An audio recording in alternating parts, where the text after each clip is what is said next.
All right. Hello, everyone. Thank you for joining us today for our webinar, Powering Florida Schools with Solar, Expanding Access to Savings, STEM Education and Job Training. We are excited for you to be here. We're giving people a couple minutes to sign in. So while we're doing that, I'll just go over a few reminders before we get started. So we will keep all attendees on mute throughout the session. And you can use the chat to communicate with events hosts if you're having any technical issues or have a private comment or question. For questions to the speakers, we do encourage everyone to type your questions into the Q&A section that you should see in your pop-up box. And other people can see those questions. We will be answering all questions at the end of the session, and we'll do our best to get to as many questions as we can. You will see other people's questions, so you can like or upvote those questions that you also want to hear answered. So that will help us identify and prioritize popular questions. And yes, there will be a recording of this webinar made available afterwards. Okay, I think we are ready to get started. So this webinar is brought to you today by Generation 180 and Solar United Neighbors. I'm Tish Tablan, Program Director of Generation 180, which is a national nonprofit organization based in Charlottesville, Virginia, whose mission is to inspire and equip people to take action on clean energy in their homes and communities. And I lead our Solar for All Schools campaign. Today, I'll be talking with you about the benefits of solar for schools and how solar projects in schools are most often funded, which is by third-party power purchase agreements, or PPAs. Then Heaven will tell you more about the upcoming opportunity in the Florida legislature to allow PPAs for schools, regardless of their budget, and to access solar and reap the financial and educational benefits. So I'll hand it over to Heaven. Hi, everyone. Thanks for being with us today. We have an excellent panel of speakers who are going to share with you experience in making this happen in their communities, as well as what this will look like in Florida. My name is Heaven Campbell. I am the Florida Program Director of Solar United Neighbors. We're a national nonprofit who helps people go solar, join together, and fight for their energy rights. And also with Heaven and I today, we have 3 impressive school leaders who will share their solar journeys with you. First, we will hear from Mark Clinch, who is the Chief Facilities Officer at Osceola County School District in Florida, which boasts the first net zero energy school in the state. Then next up is Dr. Peter Gretz, Superintendent of Middlesex County Public Schools, which is the first in Virginia to power all of its schools with 100% solar. And after that, we'll hear from Dr. Gabriel Trujillo, Superintendent of Tucson Unified School District, the 3rd largest in Arizona. And as the largest solar energy producing school district in the state, they anticipate $43 million in energy savings over 20 years. We have a lot of exciting stories to share with you and can't wait to get started. Next slide, please. So before we get started with this webinar, I wanted to mention that this is the first of 2 events hosted by Generation 180 and Solar United Neighbors this week. So on Thursday, March 4th at 12 p.m. Eastern Time, we will be talking more about expanding solar in Florida. We will have the City of Orlando talking about its leadership in Florida with a commitment to 100% clean energy and how they plan to meet it. We'll also be hearing from the City of Atlanta and Macon-Bibb County in Georgia about their solar projects that would not have been accessible until Georgia passed legislation allowing third-party power purchase agreements. And today, Heaven will be talking more about the opportunity to pass a similar bill in the Florida legislative session that starts tomorrow. Next slide. For those of you who are not familiar with my organization, Generation 180 is a national clean energy nonprofit organization based in Charlottesville, Virginia. We focus on inspiring and equipping people to take action on clean energy in their homes, schools, and communities. So our webinar today is part of our Solar for All Schools campaign, which is leading a nationwide movement that will help schools reduce energy costs, enhance student learning, and foster healthier communities for all. With a school in every community, we leverage the integral role K-12 schools can play in reaching students, families, and neighbors, and in modeling the benefits of clean energy adoption. Next slide. Schools that go solar both receive many benefits and provide many benefits to the community.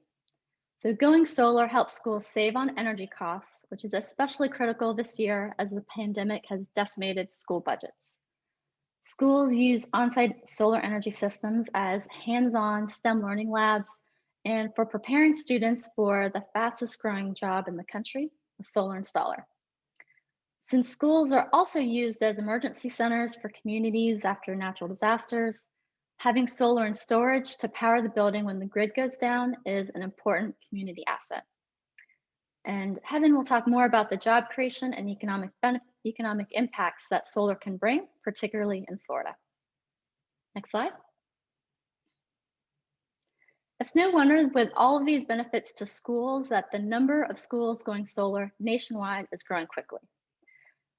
Last fall, we produced a national report, the Brighter Future Report, which you can find on our website. And through our research, we found that between 2014 and 2019, there was 139% growth of the cumulative installed solar capacity on schools. So it went from 560 megawatts to 1,337 megawatts in a 5-year time period. In that same period, the number of schools with solar installations grew 81%, from 4,061 to 7,332 schools. Next slide. So we can celebrate the great progress that's been made in helping schools go solar. However, out of the 130,000 K-12 schools in the country, only 5.5% have any solar. And some are demonstration systems used primarily for educational purposes, but they're not providing that benefit of reducing energy demand for schools and generating cost savings. So there's a tremendous missed opportunity to help schools affordably go solar in order to gain all the benefits that we talked about. Next slide. Our research found that 79% of the solar installed on schools nationwide was funded and owned by a third party, typically with no upfront costs to the schools. So only 7% was donated or grant funded, and those are mostly small educational systems. And only 14% was funded by bond, lease, cash, or via direct ownership by the schools. Mark from Osceola County School District will talk about how his net zero energy school was funded this way. But most often we see that school districts that have gone solar use a power purchase agreement with a third-party solar developer who pays for, owns, and maintains the system for a set amount of time, often 15 to 25 years.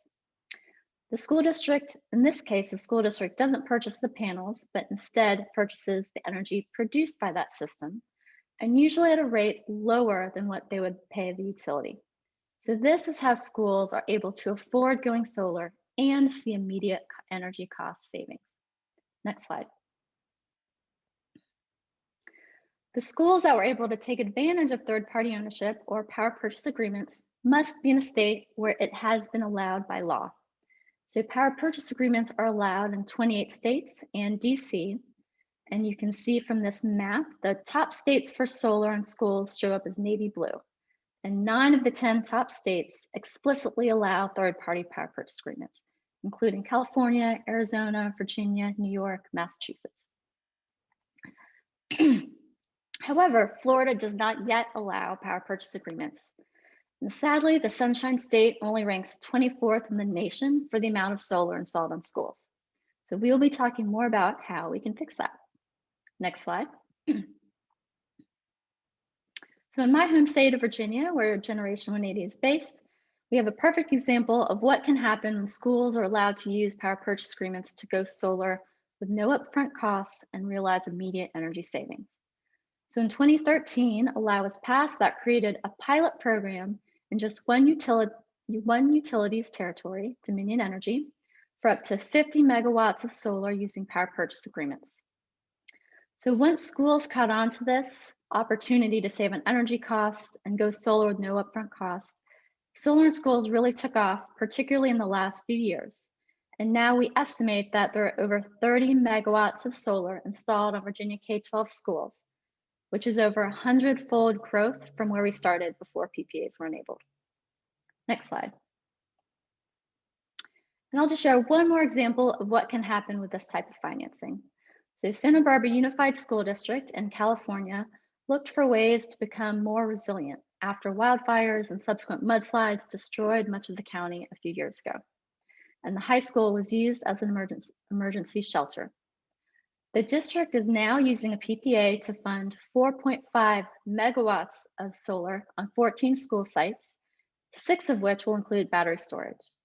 So this project will be able to power critical loads when the grid goes down, and it will create $7.78 million in financial savings and provide an added value of resilience of $6.47 million. So we have a vision for these kinds of resilience projects to also become commonplace in Florida. Next slide. So next I'm going to hand it over to Heaven Campbell with Solar United Neighbors. But before I do that, I'll just share our website link where we have lots of resources to help schools go solar, including a how-to guide that walks you through the process step by step, an introduction to solar financing. And for the solar supporters on the line, we have a Solar Schools campaign toolkit that teaches you how to advocate for solar at your school. Thanks, Evan.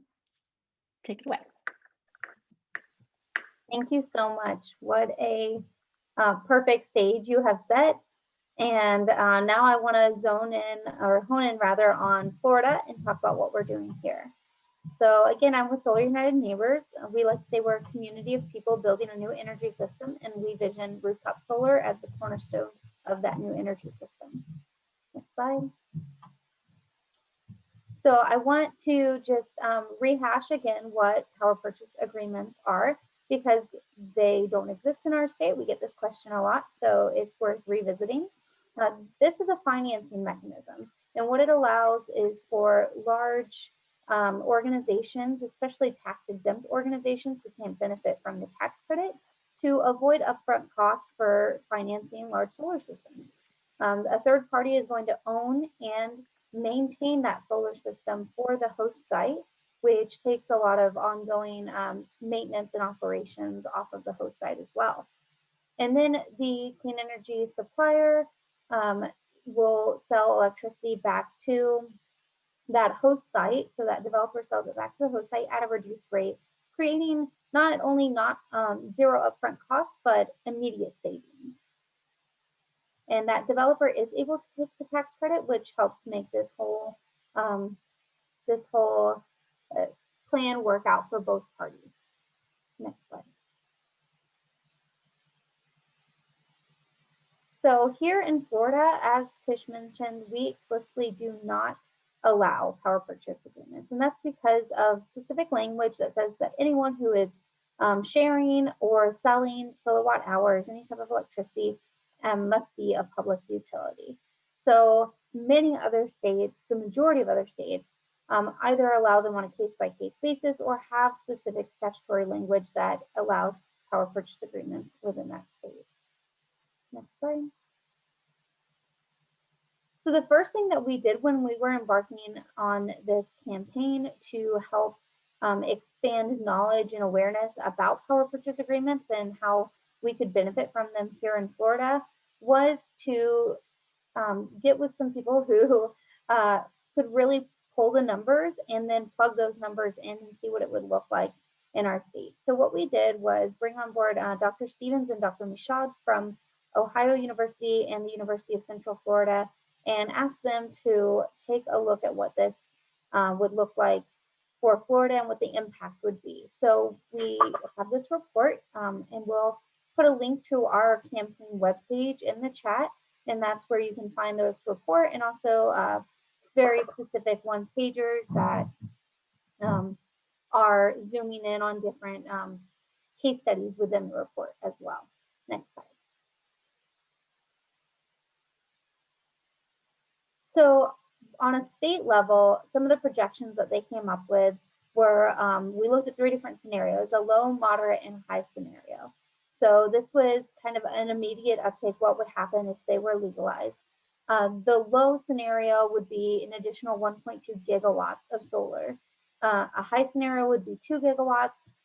And what would this mean as far as the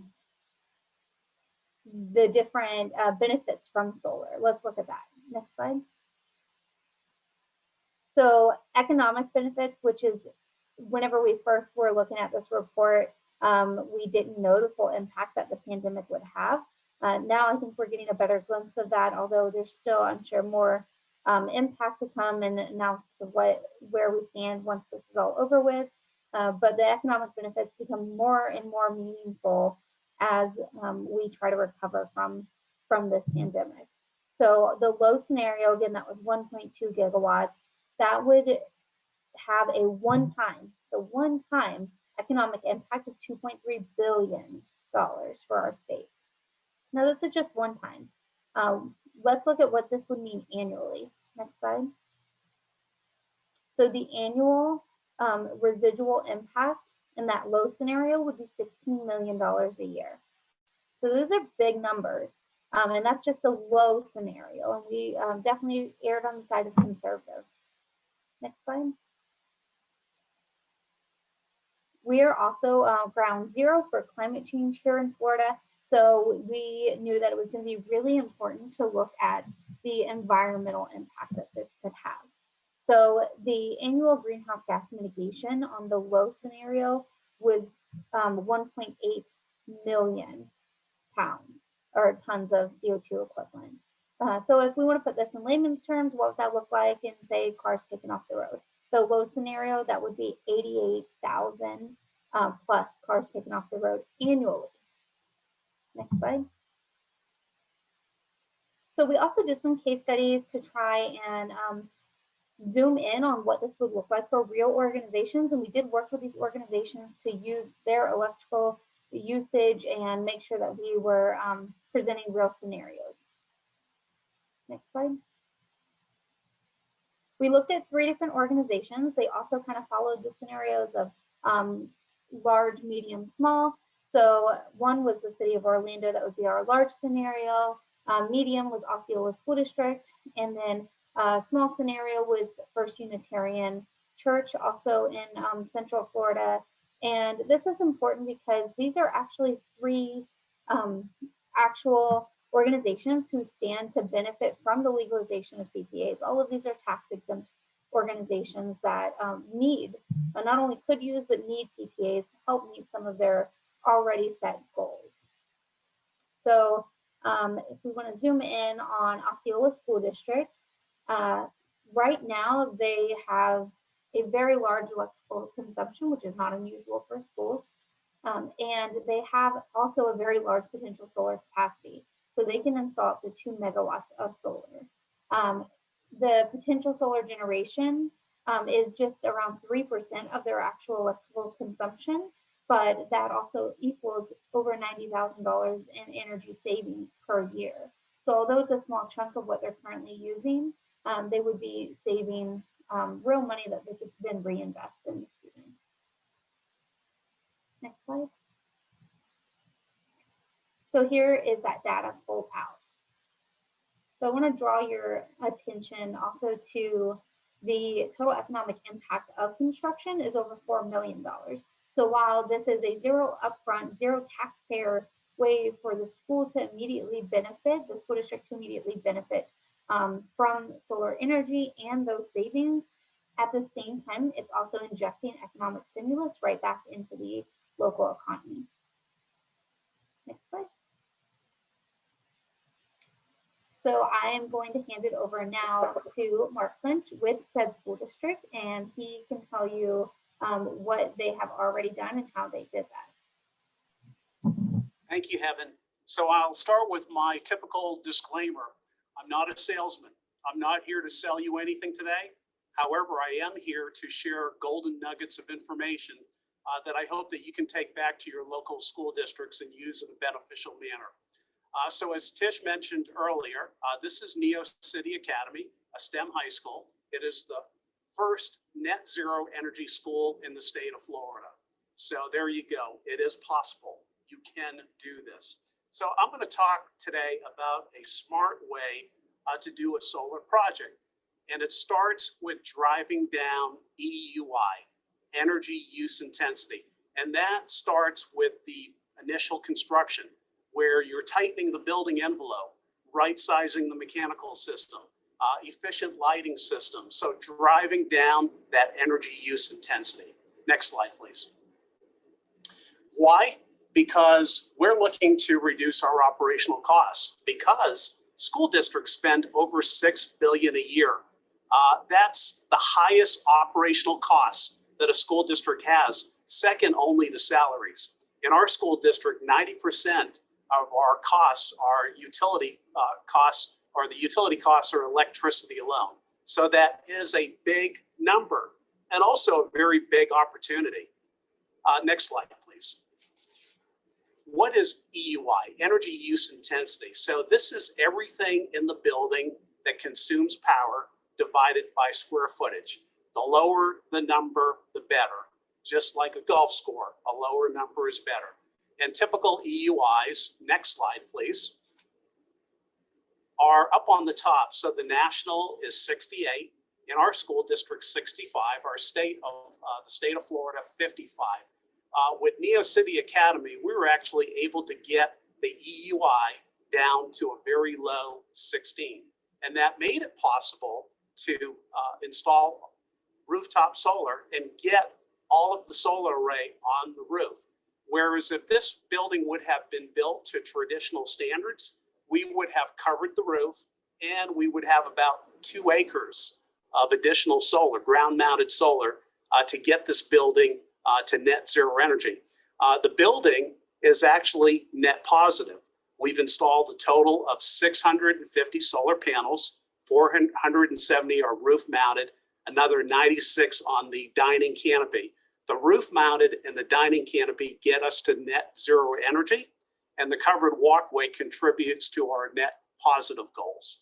Next slide, please. So here are some case studies of our costs. The high performance alone, to tighten the building envelope, right size the mechanical system, that was a 5.2% premium, an ROI of less than 5 years. So again, this is about minimal premiums, quick return on investment, significant operational savings. Next slide, please. So when you factor in the solar component to get our school to a net zero energy, and as I mentioned, we are actually net positive, that premium increases just a bit to 9.1%, less than 8-year return on investment. That really is fabulous. Our total savings with the high performance and zero energy component comes to over 115,000 annual savings. 20 years time span, that is a 3.2 million savings when you factor in all the maintenance savings as well. And keep in mind that this is not a very large school. This is less than 45,000 square feet, 500 student station. It does comply with all these state requirements for educational facilities and our cost per student station caps that we are held to in the state of Florida. And I'd also like to mention that we are not able to utilize PPAs. So our solar was self-funded on this project. And how we did that is by monitoring our project reserves very closely. Project reserves are for various project risk. And as we work through the project, those potential project risks that we had for site work did not come to fruition. We anticipated that we may have some steel, structural steel increases in the course of construction. So essentially, we were able to get through the project without having to touch our project reserves, and then made the decision to redirect some of those project reserves to fund the solar component so we could get this school to a full net zero energy. Next slide. So again, I really want to emphasize the lowering of the energy use intensity. Buildings leak. And so it's about minimizing the air leakage. It's about right-sizing the mechanical system, ultimately to reduce your energy footprint. Buildings leak. This is the voice of your father telling you to shut the door. He's not paying to cool the outside. But essentially, this is what we do every day in conventional buildings. Not to say that the buildings that we've built of years past were incorrect, but there is a better way, a more efficient way to build the buildings, and then ultimately have the opportunity to get that building to zero energy. And it starts with a shift in paradigm, shifting that mindset. I've heard so many times, why are we doing it this way? Well, because we've always done it this way. Well, there is a better and more efficient way to build buildings, to get them very tight, right size the mechanical, to ultimately lower that energy use intensity, significant operational savings, and then to add that solar component to get your school to zero energy. There is great synergy when high performance is coupled with solar to get a school to a full zero energy. Next slide, please. And why is zero energy a no-brainer in Florida? I won't read all of these, but I will highlight one of my top reasons is the large windows of PV generation. Keep in mind that our building is net metered, so all our surplus power goes back onto the grid. And that means large windows of PV generation on weekends, spring break, Christmas break, summer break, where all that excess power is going back onto the grid in the form of a credit. So that on an annual basis, with what you are consuming from the grid and what you're putting back onto the grid, that you are net zero energy. Another thing I love about our school is the ability to use the solar component as a teaching tool. We actually have an energy dashboard that our students use routinely to complete classroom assignments, where they can, at any given time, go to our energy dashboard, get live information to see what the building is consuming and what the building is producing in terms of solar. Again, this is a great way to get to a zero energy, allows you to utilize the roof, provides adequate footprint for that solar, but it starts with first driving down that energy use intensity. Next slide, please. This slide I call the unintended consequence.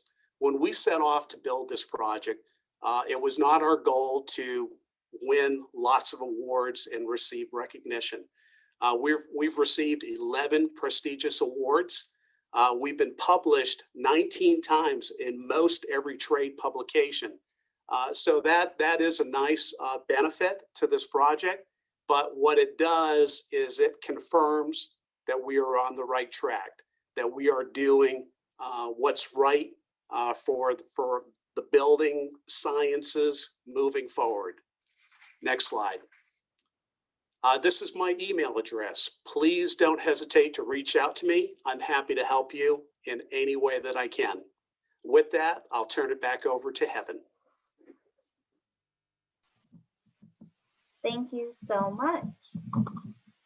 So I just wanted to speak briefly to what this all means for Florida. We actually do have several bills that are moving through our legislative session that starts tomorrow that are seeking to open this up for our state.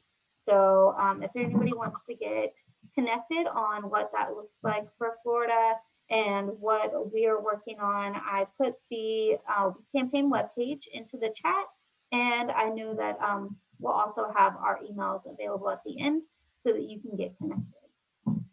And I'm going to hand it over to Tish to introduce Dr. Gretz. Actually, go ahead, Dr. Gretz, and get started.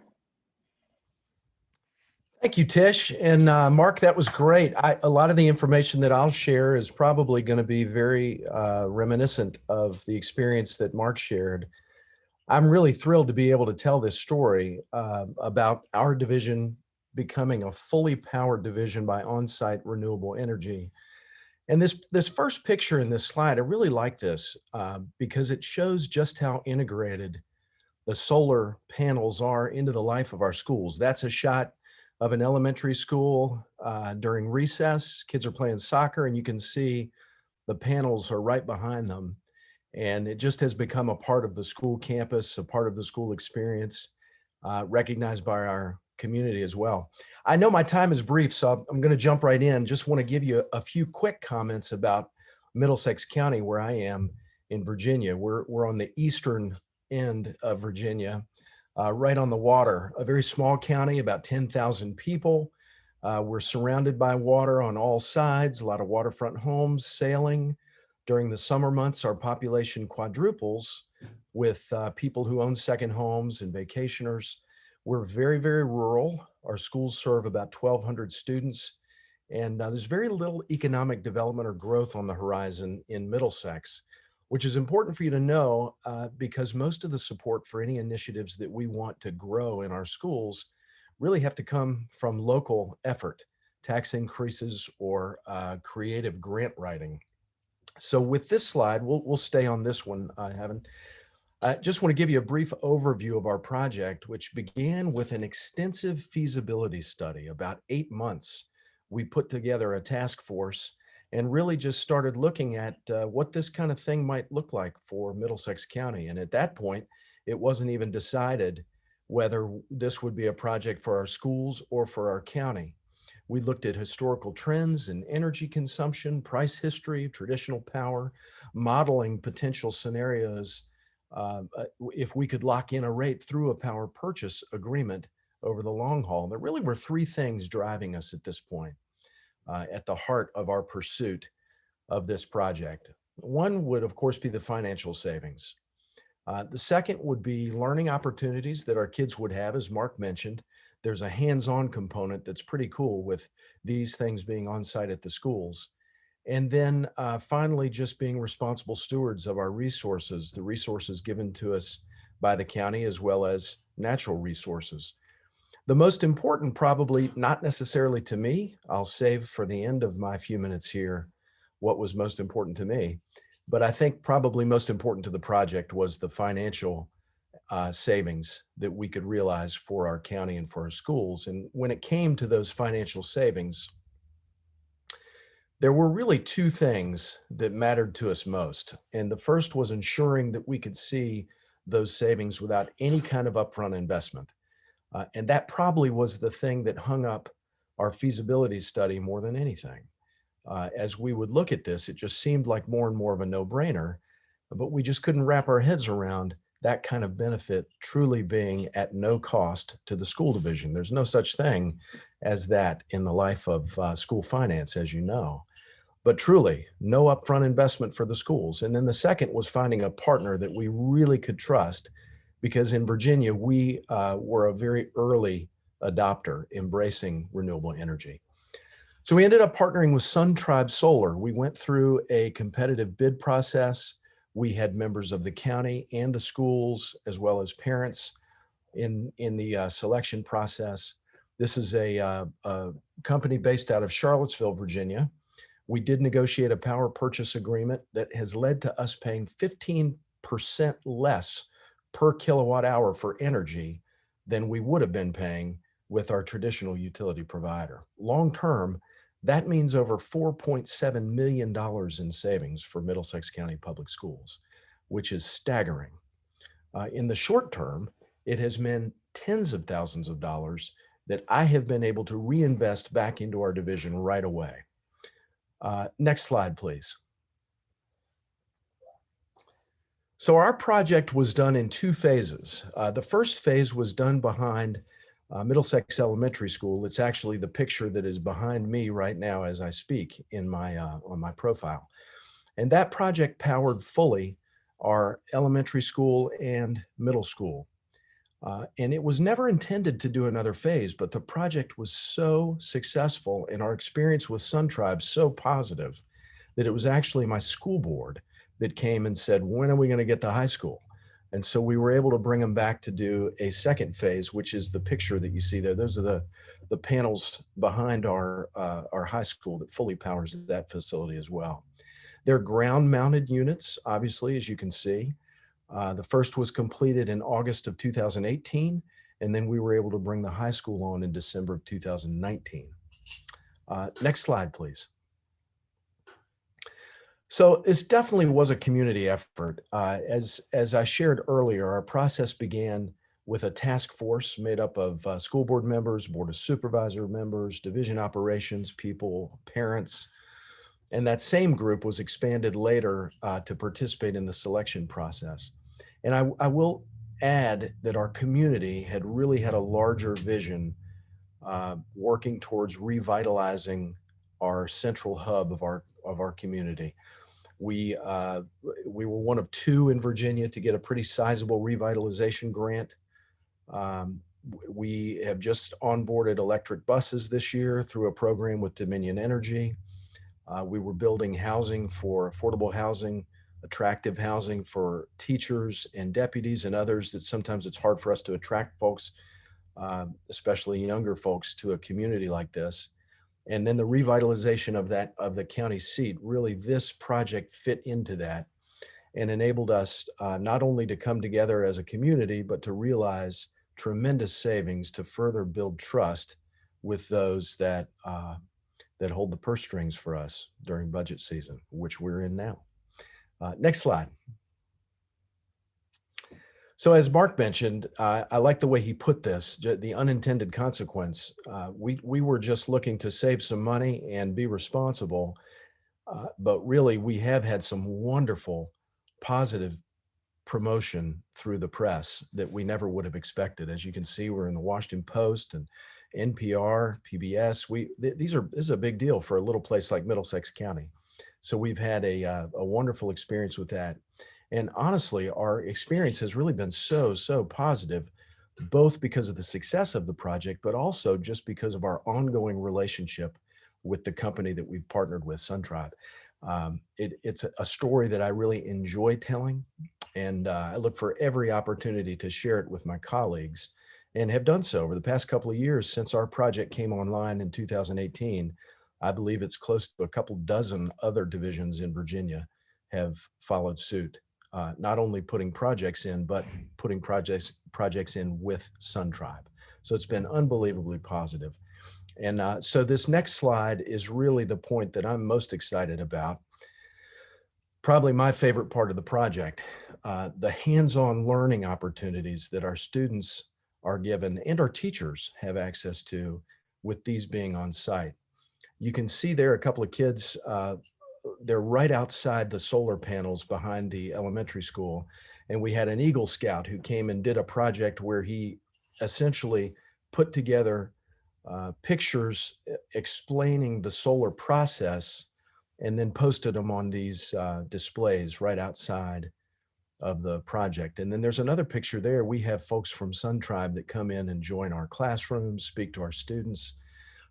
There's a story I love to tell about being out there one day, and there just happened to be some second graders out there, and seeing the look in the students' eyes when they can hear the inverters, which are pretty quiet to begin with, but when they can hear the inverters slow down as they see a cloud pass over the solar arrays, that gives a really powerful exclamation point to what they're doing in the classroom through renewable energy curriculum. So really has been a positive experience for us. I guess the final slide really is a question slide, but I'll just end with this. I think what's really important for us, both for the concept of power purchase agreements, but also speaking to the relationship that we maintain with our provider, our community and our stakeholders have absolutely loved the process and the results of the process. Incredible positive feedback that we continue to get from school board members, community leaders, administrators, staff in the school themselves. It's what enabled us to bring SunTribe back to do a second project and has led to this being such a wonderful positive experience for us. So I've said a lot there and I want to respect time. I'm going to stop with that, Tish, and I'm certainly available to answer questions. Great, thank you. And we'll have next slide. Next up, we'll have Dr. Trujillo with Tucson Unified School District. Yes, I want to thank you for welcoming me here today. And I want to send a wonderful greeting from the heart of the beautiful American Southwest, all the way across our United States, from Arizona to Florida. I hope all of you are doing well. And our story is a little bit different. We never set out to make money. We never set out to make money because the mentality here in the heart of the beautiful Sonoran Desert, 86,000 beautiful square miles across the American Southwest and Arizona and northern Mexico. In our region, sustainability has always been a way of life, not something new, not a new educational trend, not a popular political talking point. Here, water is scarce, water is sacred, and energy is largely produced by the sun in a state that has over 300 sunny days each and every single year. So what our goal has always been as a school district, our vision has always been able to promote sustainability as just a way of life for the next generation of Arizonans, and to do so by providing learning experiences and learning environments that are embedded across the curriculum and the school day, and more powerfully, to be a leader and a model of environmentally sustainable behaviors as one of Arizona's largest employers and largest energy producing organizations. And this notion of, from the very earliest ages of our students starting in our system, even as early as kindergarten, really promoting and getting them used to the idea of sustainability, the concept that it's our interaction with the environment in a way that ensures that there's going to be enough of these finite resources like water and energy available for future generations and for a viable future for our beautiful state of Arizona. That's always been our goal. So that's, like Dr. Getz before me, we experienced a byproduct of saving money. And that's always a positive. So with that, I'd like to kind of go ahead and begin with our story. Next slide. So currently, Tucson Unified School District, we're one of the largest school districts located in southern Arizona, in the city of Tucson. We have increased now to full capacity. We operate 80 solar sites, which is the entirety of our district, with 23 megawatt capacity and 40.7 million kilowatts of power. Our solar panels produce 47% of the district's power. And that's absolutely amazing through our energy performance innovation project. Next slide. There's a snapshot of one of our largest sites. You can see the arrays up there powering McCorkle K-8 Academy, and we're very, very proud of this work. Next slide. We have an award-winning program here. We've been the recipient now a couple of different times for the Governor's Award for Energy Technology and Innovation for solar projects. And we are an Environmental Protection Agency Green Power Partner. Next slide. Some of the highlights, of course, we are one of the largest on-site solar generation projects in the nation, and we're the #1 K-12 solar producer in Arizona. We have seen over $5.2 million in savings since 2014. And that's been key for us because in our state, we are 47th in funding for public schools. So this allows our team to put money back into our regular maintenance and operation budget. We've been able to buy buses, we've been able to fix HVAC systems, replace uniforms for bands, purchase sports equipment, purchase equipment for the performance arts, instruments. So we've really been able to turn around and reinvest that money in the things that really make our district run. And also we've been able to put some of this money back into our teacher salaries. So it has been an unintended consequence, a positive consequence, positive benefit, I should say, very consequentially positive benefit to be a fully solar powered district. And of course, what I talked about, our larger mission and vision, is sustainability education for a new generation of Arizonans growing up in the beautiful desert Southwest. Next slide. It really is a celebration of our community coming together to make this happen. This has been a 3-year, actually now at this point, it's been a 5-year process to bring together 3 phases of the program together to be able to fund the third-party agreements. Largely have made that happen. They're very common here in Arizona, that have been able to defray a lot of the upfront costs for the arrays and the photovoltaic systems. We've been able to defray a lot of those costs thanks to those agreements to really get them fully installed, been able to pay for power at a significantly cheaper rate, and certainly have been able to turn around and put that money back into our district. And now our latest phase of this work, we're seeing a beautiful marriage between our solar initiative and our school community garden program. We are also, in addition to solar, we're also one of the largest school garden programs in the state of Arizona. Through the partnership with the University of Arizona, we operate school gardens on 16 campuses that affect 5,500 students and give them the opportunity to come outside several hours a day and to cultivate their own school community gardens. And what we've seen now is we're seeing now at least half of our 16 sites are either fully converted into photovoltaic gardens, where our solar panel arrays are now providing the power and the light to grow. They're either fully converted or they're in the process now of converting to photovoltaic gardens that now will rely on solar power to grow things like lettuce and corn and cucumber and tomato that will be able now to provide the produce necessary to sell at our community market. So it's a beautiful marriage between our long-established community garden programs and our solar initiative, further expanding the learning experiences and the learning environments that we want to provide for our students to promote environmentally sustainable, sustainably responsible behavior. So that's a little bit about the Tucson Unified School District's journey. We're excited about this new phase of our journey where we're converting all of our school gardens to 100% photovoltaic energy sustained gardens.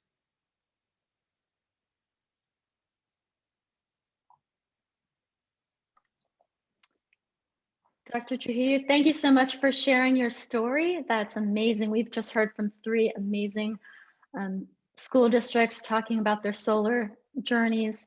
And next we have Heaven Campbell from Sun, and she'll talk a little bit more about how you can take action in Florida.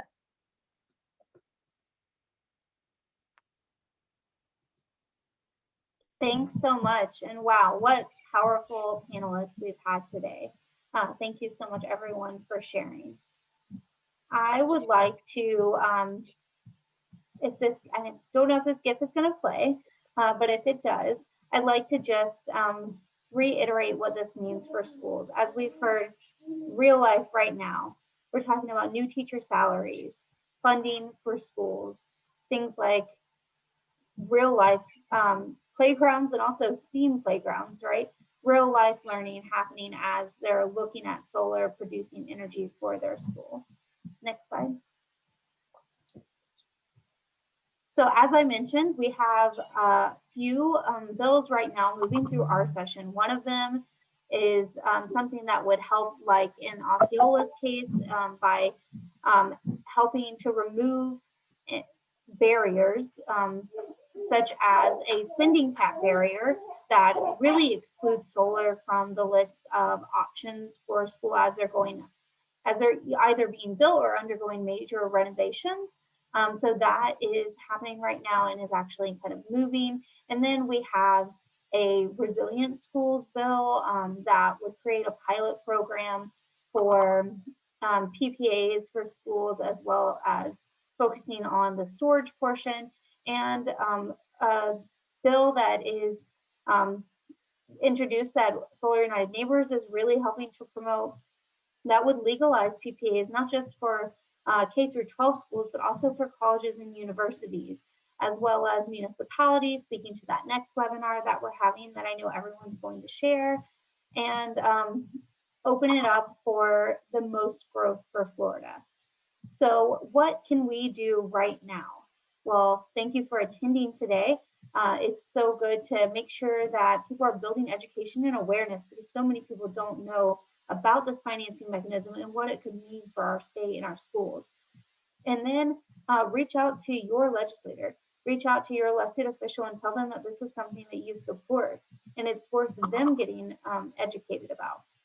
And we have a sign-on letter that we're going to send the link to as well. If there are organizations and schools, school boards to sign on to and make their voice heard. We just had Miami-Dade Public Schools sign on to this, one of the largest school districts in the country. And make sure that you're educating as well. Like I said, our campaign webpage has so many one-pagers, and not just one-pagers, but also the full report and a one-pager on the report, and it has webinars that you, including this one, we'll post it there, that you can share with them. So now I want to just wrap up so we have time for Q&A, because I know we've had a lot of questions, and we can start taking those. I think Jamie's going to lead us through those.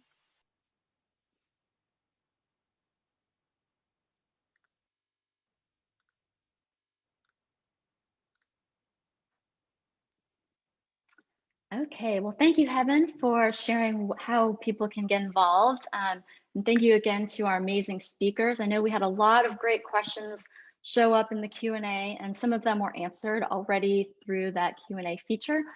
I'll start with the one question that's open right now is, what's the length in years of a typical PPA for a school? What's the typical energy savings for a school in a PPA? And is there an option for the school system to purchase before the end of the PPA term?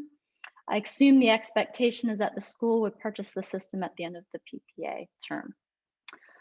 So I'd love to have the panelists turn their videos and microphones on, so that way you can kind of jump in and join the conversation. I will say, you know, I've seen PPA lengths as short as 7 years and as long as 25 years. So it can really vary just depending on what the ROI looks like for you and what kind of contract you have negotiated. But we can potentially start with Dr. Gretz or Dr. Trujillo if you want to speak to what your contracts look like. Sure, happy to. Our first project was done for 25 years, and then the third one we did for 30 years. So we did our first contract also for 25 years, and that's the one we're still currently in. And in both cases, do either of you have in your contract that you will buy the panels afterwards? Yes, we will eventually own the panels. And to answer the first part of the question, expected savings right now for us is averaging around 1.1 million a year. Right. And then Yeah, for, and I know, go ahead. I'm sorry, Dr. Tish, go ahead. No, I was just going to add to me, I love the number, the big savings number for Tucson is 43 million over 20 years. So that's a big chunk of money that can go back into the school district. But I'll hand it to you, Dr. Gretz. Yeah, no, I agree. That is amazing. That is amazing. We, the first year of our first project, we saved just barely under 50,000. We're expected to do about 10,000 a year at the high school. And if nothing changes, if the cost of traditional power never changes, then we'd anticipate about 50 a year at the first project as well. I will say, just as a point of interest, I was really sold on this being a no-brainer, even if the cost stayed the same. It was just a break-even kind of thing. But even in that first year, the cost of traditional power where we are went up twice. So I think we can expect that to continue. Great, thank you. And I'll start going through some of the questions got answered in the chat. I think there are common questions that are still worth bringing up. So John Patrick asked about, as a school board member, we are trying to move towards solar for our schools in a rural district. Our more senior school board members and county commissioners are hesitant to place these solar on our roofs, citing the huge investment in replacing these roofs on our older buildings. Do you have any suggestions to overcome this hesitancy towards solar for our schools? So I'm sure all three of you might have some suggestions as to, any doubters that you had to convince or any barriers you had to overcome to get this to go through. So I'll be honest with you. We did have a little bit of a difficult time.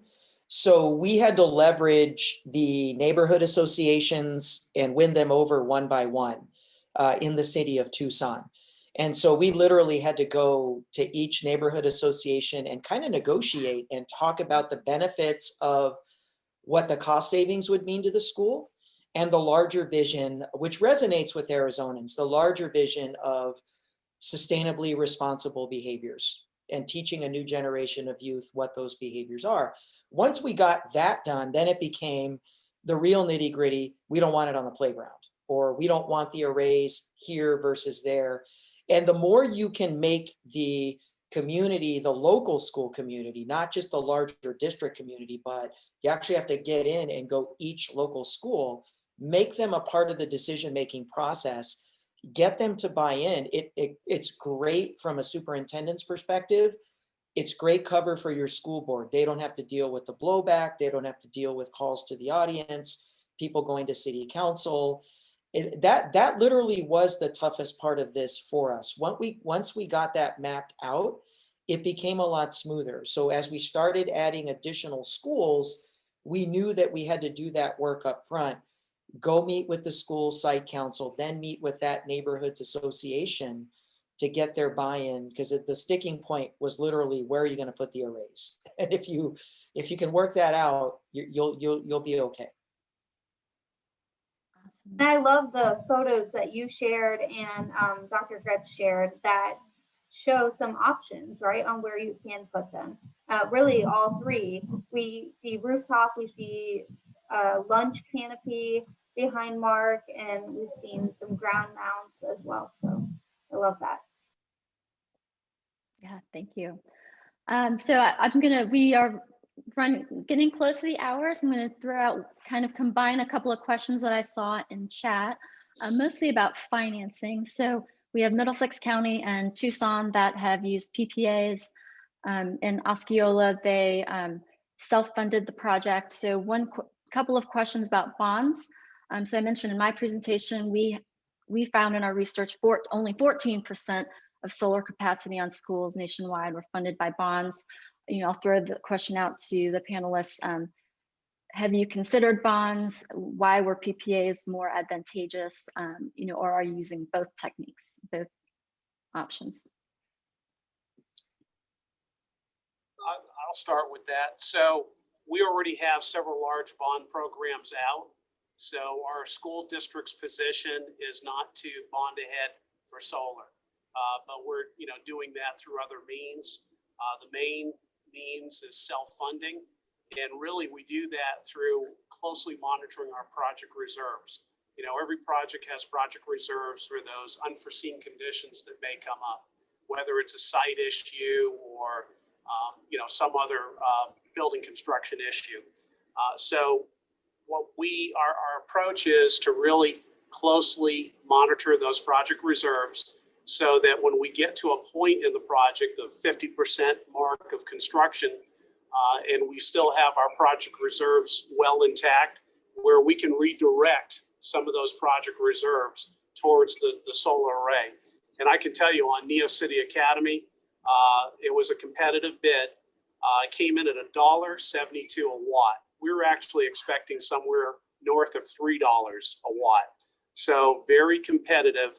And keep in mind that solar prices continue to drop. The panels continue to get better, and the prices continue to drop. Thank you.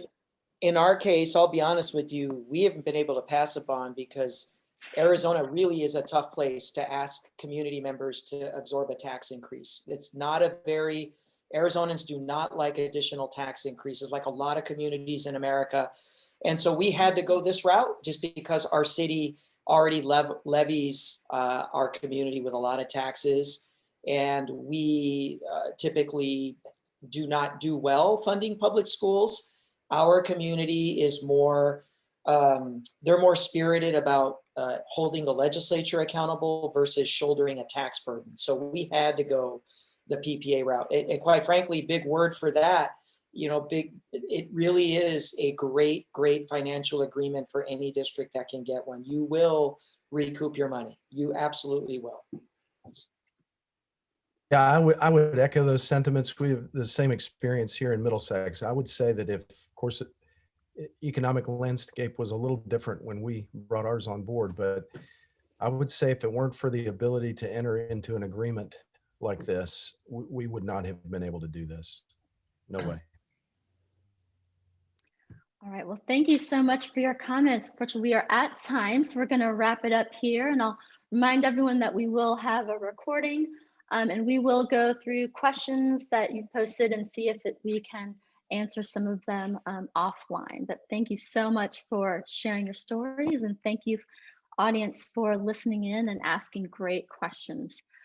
So I'll have one more reminder that on Thursday, we have another webinar like this where we'll hear from 3 more amazing speakers, including the city of Orlando, which is a city that has a goal to be 100% clean energy. And we'll also be hearing from City of Atlanta and Macon-Bibb County in Georgia, which are 2 localities that have used power purchase agreements to go solar once there was legislation passed in Georgia to enable that to happen. So that's this Thursday, March 4th at 12 p.m. And we will wrap it up here. If we can go to the last slide. And again, thank you all for attending. We have contact information here. If you are a school district interested in going solar, we have resources on our website, Solar for All Schools. You can reach out to me through solarschools@generation180.org.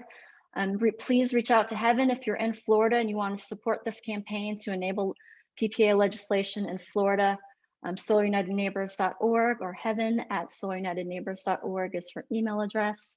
And thank you all for attending. Hope you have a great day. Thanks.